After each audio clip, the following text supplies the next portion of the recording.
नमस्कार। आज हम एक ऐसी कहानी की गहराई से पड़ताल करेंगे जो उत्तराखंड के एक सुदूर गांव पिंडारी से जुड़ी है। हाँ, और पिंडारी के पास है एक जंगल जिसका नाम ही मतलब सेरन पैदा करता है, काला वन। हमारे पास जो कहानी के अंश है, पिंडारी का काला वन, एक भयावह रहस्य, वो वाकई डरावने हैं। और कहानी शुरू होती है एक बड़े सवाल से। ये जंगल, काला वन, लोग वहां क्यों नहीं जाते? हाँ, कहते हैं वहां वो रहता है, पता नहीं कौन या क्या। बिल्कुल, लोग गए हैं और फिर लौटे नहीं। अजीब सी आवाजें आती हैं, साए दिखते हैं जो मतलब इंसान जैसे नहीं लगते। तो आज हम इन्हीं कहानी के हिस्सों से इस रहस्य को समझने की कोशिश करेंगे, इसके सबसे डरावने पहलू सामने लाएंगे। ये सिर्फ एक कहानी सुनना नहीं है, बल्कि उस डर को, उस अनजाने खौफ को महसूस करना है। और इसी माहौल में एक नौजवान फिल्म मेकर पहुंचता है, रवि वर्मा, इन कहानियों की सच्चाई जानने। उसे चेतावनियां भी मिलती हैं। गांव के एक बुजुर्ग हैं, दत्तात्रेय बिष्ट, वो साफ कहते हैं, क्या कहते हैं? उस वन में मत जाइएगा, वहां कोई है। ये लाइन ही काफी है ना, डर पैदा करने के लिए। बिल्कुल। चलिए थोड़ा और अंदर चलते हैं इस कहानी में। रवि को पता चलता है कि ये डर सिर्फ सुनी सुनाई बातें नहीं है। सही कहा। पिछले 30 सालों में 9 लोग उस जंगल में गायब हो चुके हैं। 9 लोग? और सबसे ताजा मामला तो बस 5 साल पहले का है। एक लड़का था अर्जुन, वो गया और उसके साथी जो लौटे ना। हाँ, वो ऐसे सदमे में थे कि फिर कभी कुछ बोल ही नहीं पाए, हमेशा के लिए खामोश। ये चीज ज्यादा डराती है। उफ। और फिर रवि को खुद पहला अनुभव होता है ना। हाँ बिल्कुल, रात का वक्त उसे अपने टेंट के पास फुसफुसाहट सुनाई देती है, एकदम साफ। वो आ रहा है। अरे बाप रे! वो बाहर देखता है, एक साया तेजी से पेड़ के पीछे छुप जाता है, पर सुबह जमीन पर जो मिलता है वो खौफनाक है। क्या मिलता है? 3 पंजों वाले बड़े बड़े निशान, मतलब इतने बड़े और अजीब कि किसी जाने पहचाने जानवर के तो हो ही नहीं सकते। तो ये डर अब सिर्फ महसूस होने वाली चीज नहीं रही, सबूत मिलने लगे हैं। हाँ, और यहां से रवि का इरादा और पक्का हो जाता है। वो मधुकर नाम के एक लोकल गाइड के साथ जंगल में घुसता है। अंदर का माहौल कैसा था? कहानी में क्या बताया है? एकदम घुप अंधेरा, दिन में भी रात जैसा, और एक अजीब सी शांति, जैसे जंगल ने सांस रोक रखी हो। बहुत भारीपन था हवा में। और फिर उन्हें वो झोपड़ी मिलती है। हाँ, एक टूटी फूटी सी झोपड़ी, और अंदर दीवार पर खून से लिखा था। खून से? क्या लिखा था? वो जाग गया है।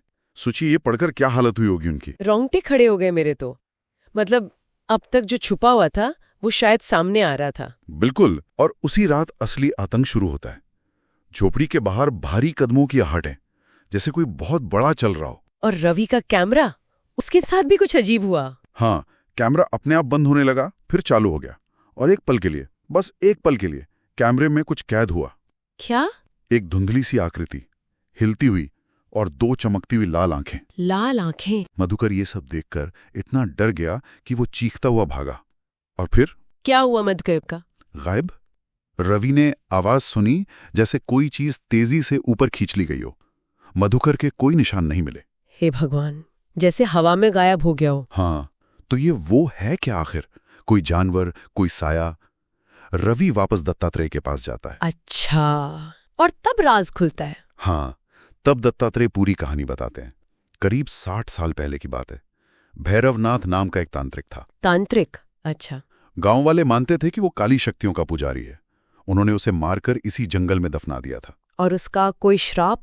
हाँ, भैरवनाथ ने मरते हुए श्राप दिया था कि जब भी इस जंगल की जमीन पर इंसानी खून गिरेगा, वो लौटेगा।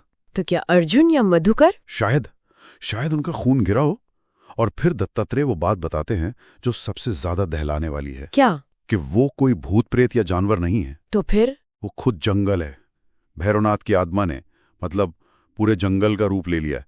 पेड़ पौधे, जमीन, हवा, सब वो है। क्या कह रहे हैं? मतलब जंगल ही जिंदा है और शिकार कर रहा है? हाँ, जंगल खुद एक चेतना बन गया है। ये सोचना ही कितना भयानक है। इसके बाद भी रवि वापस जाता है? यहाँ अकेले? हाँ। उसे सबूत चाहिए थे, लेकिन इस बार अंधेरा और घना था।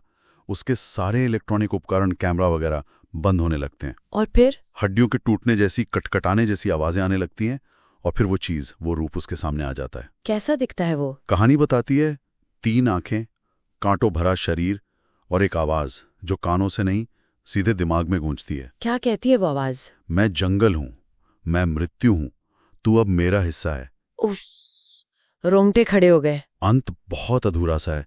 रवि का सिर्फ टूटा हुआ कैमरा मिलता है बाद में। और उसमें आखिरी रिकॉर्डिंग? हाँ, आखिरी फुटेज में रवि का चेहरा दिखता है, बेतहाशा डरा हुआ। कैमरे पर वो लाल आंखों वाली परछाई हावी होती है, और फिर सब काला। और कुछ नहीं। स्क्रीन पर बस कुछ शब्द लिख के आते हैं, वो अब तुम्हारे साथ भी है। ओहो, तो मतलब कालाबन सिर्फ एक जंगल नहीं, वो भैरवनाथ का श्राप है, उसकी आत्मा है। हाँ, जो डर और खून से ताकत पाता है।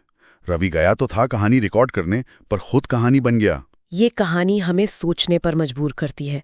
लोक कथाएं, अनजाने का डर, ऐसी जगहें। बिल्कुल, जहां जाने की हिम्मत शायद ही कोई करता है। क्या ऐसे डर सिर्फ कहानियों में होते हैं, या असलियत भी हो सकते हैं? और वो आखिरी संदेश, वो अब तुम्हारे साथ भी है। श्रोताओं के लिए सवाल छोड़ जाते हैं हम। हाँ, क्या ये सिर्फ कहानी का अंत है, या सुनने वाले के मन में डर का एक नया अध्याय शुरू हो गया है? इस कहानी का कौन सा हिस्सा सबसे ज्यादा सिहरन पैदा करता है? सोचने वाली बात है।